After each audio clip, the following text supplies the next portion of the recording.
De volta com o Educador em Entrevista, converso agora com o Rogério Chiarotti. Rogério, gratidão pela participação conosco, boa tarde. Boa tarde, eu que agradeço essa oportunidade de estar aqui, satisfação estar aqui em Batatais, trazendo notícias e informações sobre o esporte, sobre literatura, como você fez na chamada, falando do meu livro Muralhas Verdes. Isso. Antes de falar do Muralhas Verdes, eu queria começar aqui com histórias do futebol de Morro Agudo, não é?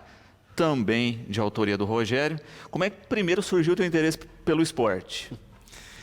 Surgiu desde criança, né? A gente vai, joga futebol, tem lá os contatos com os amigos e depois eu me tornei jornalista, sou jornalista de formação e com o período fazendo as reportagens fui conseguindo muitas informações, né? E achei por interessante fazer o livro da história do futebol de Morro Agudo, né? Isso aí data desde a década de 30, bem antes da emancipação política do município, e chegando até os dias atuais.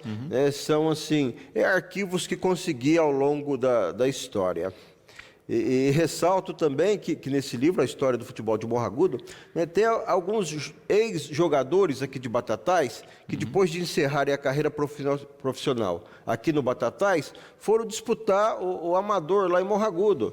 E aí eu cito o Toninho Portugal, o Joãozinho Maradona, Eurípides, Donizete, Marco Maza, entre outros que fizeram parte da história do futebol de Morro Agudo, também estão relatados nesse livro. E, Rogério, é interessante porque, né, acaba sendo um arquivo importante. Tenho certeza que na tua pesquisa tem muitas ações que são de memórias, né, de pessoas que foram contactadas, entrevistadas e que, se não entra num volume como esse, daqui a pouquinho se perde. Exatamente. Eu, como jornalista, eu sempre falo de que a minha função em Morro Agudo é fazer os registros da história da cidade. Então, eu tenho o jornal lá já há 27 anos, e todos os exemplares, todos lá arquivados, guardados, e sempre tem alguém querendo fazer alguma pesquisa e é só lá que encontra essas informações. Muito bom. Teus textos, né, os livros, na área esportiva ou se arrisca em outras áreas? Também tem publicações em outras áreas? Até então, as minhas publicações eram sempre voltadas para Morro Agudo. O livro Muralhas Verdes é meu quarto livro. O História do Futebol foi o primeiro, eu fiz depois o segundo, A Bela Anlaide, que são relatos. Eu criei uma personagem e coloquei ela como a protagonista de vários fatos que aconteceram em Morro Agudo. É um livro também bastante histórico. E depois eu fiz um livro chamado Quem Bebeu da Água de Morro Agudo, que são 320 importantes personagens da história, desde a família Junqueira, que chegou lá em meados de 1820, até o prefeito atual. Então, ao longo do período, pessoas que nasceram em Morro Agudo e continuam lá, pessoas que nasceram em Morro Agudo e foram para outras cidades e se destacaram em suas profissões, e pessoas que nasceram em outras cidades e foram para Morro Agudo e gostaram da cidade, bebeu da água da cidade e por lá ficou. Muito bom. E é interessante isso, eu fico pensando no tempo de dedicação que você tem a esses trabalhos, não é? Porque é um volume de material considerável aí que não se constrói do dia para a noite. Exato. Esse livro Muralhas Verdes, eu tive um trabalho de pesquisa de mais de 6 anos. Lógico que a gente não dedica todo o tempo a isso, porém é um tempo assim que é muito precioso, porque a gente precisa ser cuidadoso com as informações, precisa checar muitas informações, e precisa estar atento naquilo que está fazendo. E todos os meus livros foi assim essa grande dificuldade. E a gente fala o seguinte, é um trabalho de garimpeiro, porque quando você acha uma informação que vai ser útil, aquilo é como se fosse uma pedra preciosa. E eu cito como exemplo, para fazer o livro Muralhas Verdes, eu comprei todas as edições da revista Placar, A revista Placar que começou em 1970, né, e até o ano de 1922 ainda saía exemplares, né, e esporadicamente ainda saem alguns exemplares, né, e eu tive ali folheando e olhando e fazendo realmente um trabalho de garimpeiro, procurando aquilo que seria interessante para enriquecimento de informações deste meu livro.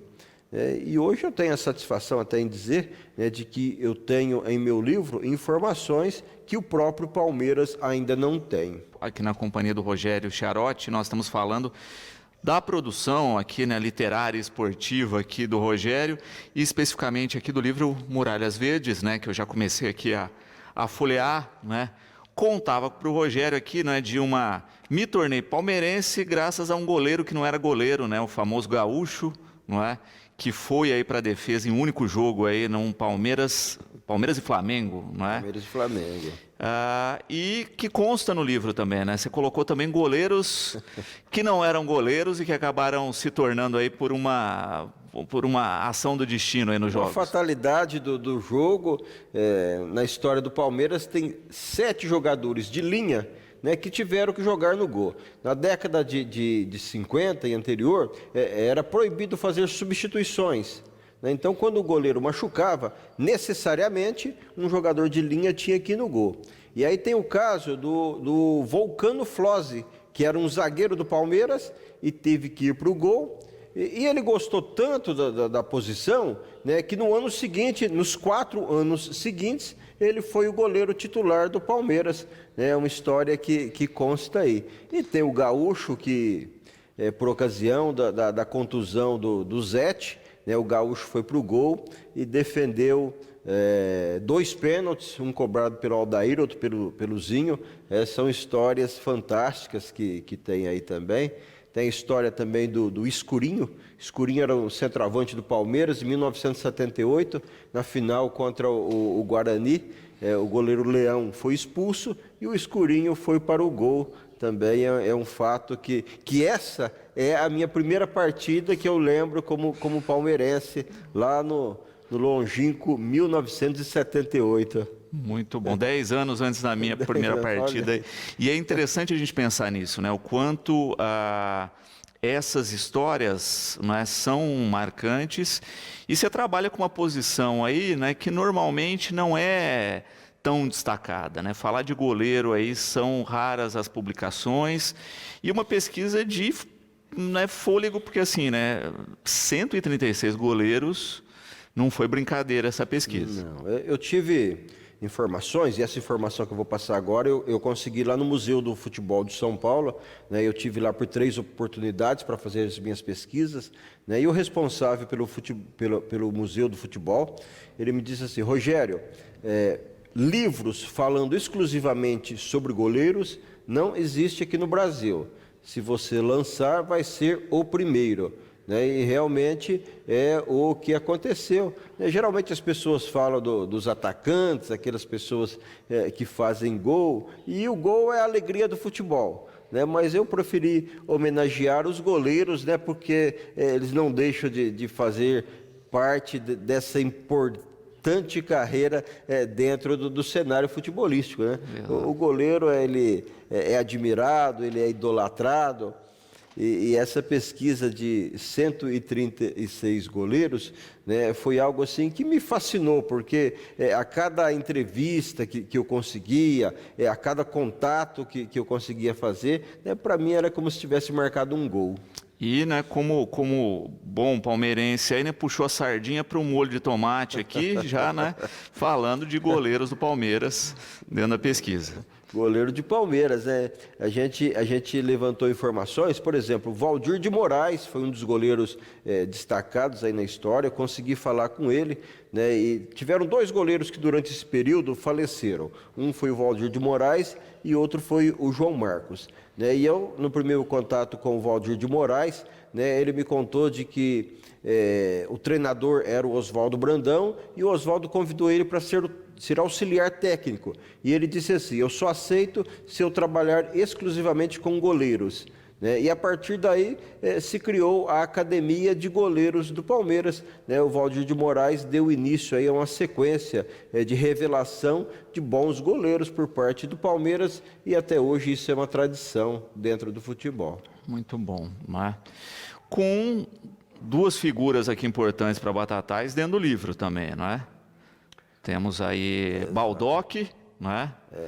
E o Batatais também. O Batatais, exato. O Baldock, né, consta aí numa das fotografias que ilustram, é importante a gente frisar de que o livro é todo ilustrado com muitas fotografias, né, fotografias históricas, né, e a história do Batatais, o goleiro, se não me engano,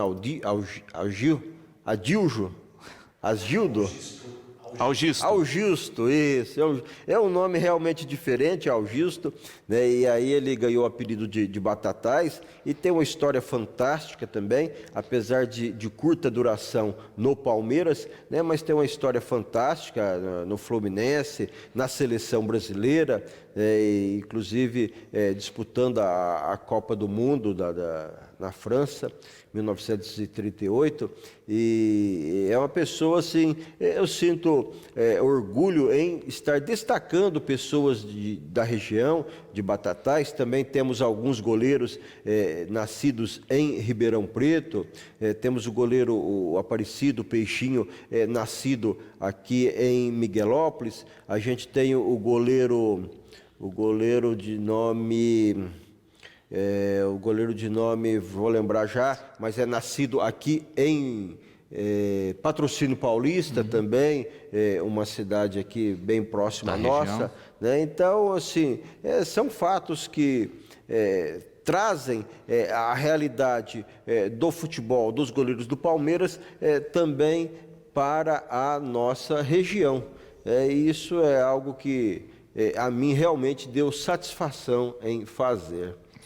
E, olha, há de se destacar justamente isso, né? O livro é rico aqui em ilustrações, não é? O volume de ilustrações é muito grande. Deixa eu colocar aqui na lateral, aqui, que a gente tem uma câmera para ver se a gente consegue registrar aqui na geral, né? E não só isso, né? Com tabelinhas também falando a respeito de cada jogador, quantidade de partidas, não é? Toda a logística aqui. Né? Vamos ver se o Ricardo consegue mostrar aqui para a gente, né? Pode dar o detalhe aqui também, né? Tem as tabelinhas em verde aqui que mostram, né? Número de partidas, essas aqui. Quantos gols tomaram, quantas vitórias, quantas derrotas, quantos empates, a primeira partida e a última partida. É um levantamento assim fantástico para quem gosta de informações. Alguns goleiros jogaram, foram emprestados e depois retornaram. Teve casos de goleiros que foram vendidos quando jovens e depois comprados novamente, como o caso do goleiro Picasso, né, quem eu falei também com ele, falei por telefone, né, e ele me disse assim que quando o Palmeiras dispensou ele falou assim: vou abandonar o futebol. E aí foi trabalhar como vendedor em São Bernardo do Campo, vendia carro, recebeu um convite para voltar ao futebol pelo Juventus, jogou no Juventus e o Palmeiras o comprou novamente. E aí do Juventus, do Palmeiras, ele jogou no São Paulo, jogou na seleção brasileira e teve assim uma carreira brilhante dentro do futebol. Rogério, falar um pouquinho, né, dessas histórias, né? A gente sabe que são muitas, né? Não cabe num programa só todas essas histórias, mas você me falava aqui no intervalo a respeito de jogadores que vieram de fora, né? E de goleiros que vieram de fora compor aí esse histórico do Palmeiras. Exato, tem uma história que eu achei muito, muito interessante, né? Fantástica até. Na década de 40, quando estourou a Segunda Guerra Mundial, você sabe que o Palmeiras se chamava Palestra Itália, e teve que mudar de nome, e lá na Europa estourou a guerra. A Tchecoslováquia também se envolveu na guerra e ali recrutou alguns jogadores profissionais para serem soldados. E dentre estes recrutados, havia um que não concordava com a guerra, né? E a filha dele me disse que ele pegou um avião e fugiu da Tchecoslováquia para a Áustria. E da Áustria ele veio para o Brasil, e no Brasil se tornou ferroviário. Trabalhava numa linha de ferro, aos domingos jogava futebol, e novamente o Juventus viu ele jogando na várzea, convidou ele para jogar, aí o Palmeiras o viu, convidou também, ele foi para o Palmeiras, e fez 3 partidas, e o Palmeiras queria assinar um contrato profissional com ele, e ele não quis, em razão de que poderia ser descoberto. Né, se houvesse o registro do contrato na FIFA, ele poderia ser descoberto. Ele não quis ser profissional aqui no Brasil, e aí ele jogou várias partidas depois no Santos, jogou no Flamengo, jogou no Sport Recife, no Santa Cruz, né, e depois ele se tornou aí, funcionário de uma empresa e faleceu no ano de 1998. Eu tive contato com a esposa dele, com a filha dele, né? E ele, o nome dele é Peter Tinko, tchecoslovaco, né? E foi uma das pessoas a quem o Palmeiras deu essa abertura. E na história do Palmeiras temos diversos outros jogadores que vieram do estrangeiro. Como goleiros a gente pode destacar o Maidana. O Maidana era uruguaio, veio do Peñarol. Depois também teve o Benítez. O Benítez, quando jogou no Palmeiras, o Benítez era o goleiro titular da seleção paraguaia. E em 1978, né, o Leão, que era o goleiro titular do Palmeiras, era o goleiro titular também da seleção brasileira. E aí o Leão foi disputar a Copa do Mundo na Argentina e o Palmeiras trouxe emprestado o Benítez. Então, no mesmo período, o Palmeiras teve em seu elenco o goleiro titular da seleção brasileira e o goleiro titular da seleção paraguaia. Também um feito memorável. E também tivemos o Fernandes, que jogou no Palmeiras. O Fernandes é pai do Gatito Fernandes, que hoje é goleiro do Botafogo do Rio. São goleiros aí que participaram. Teve também o Rugilo. Rugilo era argentino, ele ganhou o apelido de Leão de Wembley, em razão de uma partida entre Inglaterra e Argentina, no estádio de Wembley, onde o Rugilo teve uma atuação destacada, e foi aí, ganhou esse honorável apelido de Leão de Wembley.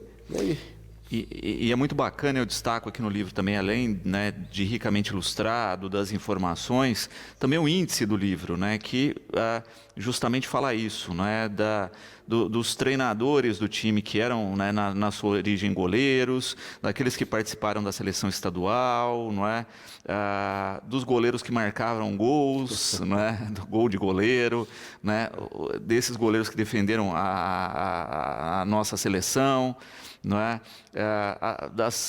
Dos estrangeiros, como você coloca bem, né? Dos campeões mundiais, né? Enfim, uma vastidão de informações aqui que enriquece demais a procura aqui por essas figuras históricas no livro. Exato, né? Gostaria só de ressaltar, o Olavo é o nome do goleiro que eu não me lembrava, que nasceu aqui em Patrocínio Paulista, né? Talvez algum amigo, familiar ou conhecido do Olavo. Hoje ele reside em Olímpia, e foi uma das pessoas também que eu conversei. E importante também nesse relato do índice, né? A gente sempre fala aqueles goleiros que se destacaram, né? E entre esses 136 goleiros, né, tem muitos que jogaram uma ou duas partidas, né, ou alguns que apenas ficaram ali no banco de reserva, esperando uma oportunidade, e tiveram alguns que não tiveram a oportunidade, que só ficaram no banco de reserva, mas isso não tira aí a sua importância, né? Porque se ele não tivesse ali, né, a história não teria acontecido, né? E por isso eu fiz essa questão de homenagear realmente todos os goleiros que passaram pela história do Palmeiras. Muito bom. Lembrando, né, que o livro aqui tem prefácio do conselheiro do Palmeiras aqui, do Dimas Ramalho, não é? Que é aí também do Tribunal de Contas do Estado, não é? E que você está fazendo o lançamento oficial do livro hoje aqui na cidade, não é? Durante aí a partida aí do Palmeiras, né, na Libertadores hoje, lá na sede, não é, da torcida no Centro Comunitário dos Bancários, correto? Isso, então fica aqui o meu convite para você que é palmeirense, ou para você que tem um amigo palmeirense e você gostaria de dar um bom presente para ele, um presente que ele vai gostar. Hoje, a partir das 20 horas, estaremos lá na sede da torcida do Palmeiras aqui em Batatais. Estarei ali autografando os livros e recebendo a todos os palmeirenses. E eu acho muito, muito legal porque as pessoas chegam assim com camisas do Palmeiras, nenhuma camisa mais diferente que a outra, uma camisa bonita, né? E eu vou fazendo uma coleção de fotografias com amigos que compram o livro e que estão com as camisas do Palmeiras. Muito bom, muito bom. Rogério, prazer recebê-lo, não é? O espaço aqui está sempre aberto para a gente falar aí das suas produções. Espero realmente aí, não é, que as pessoas continuem com o seu empenho, né, valorizando a nossa história, valorizando a história dos seus clubes, as personalidades aí que têm que ser preservadas, não é? E conte sempre conosco aqui, o programa está sempre de portas abertas. Eu que agradeço essa oportunidade, satisfação, né, não só em estar aqui, né, em saber que vocês fazem essa abertura para que a gente deixe registrado aqui os fatos que realmente aconteceram, e isso é fundamental. Um povo que não sabe a sua história, ele pode cometer erros novamente, né? E quando a gente sabe, a gente tem tudo para fazer diferente e fazer dar certo. Muito obrigado e quero encontrar muitos amigos hoje aqui em Batatais.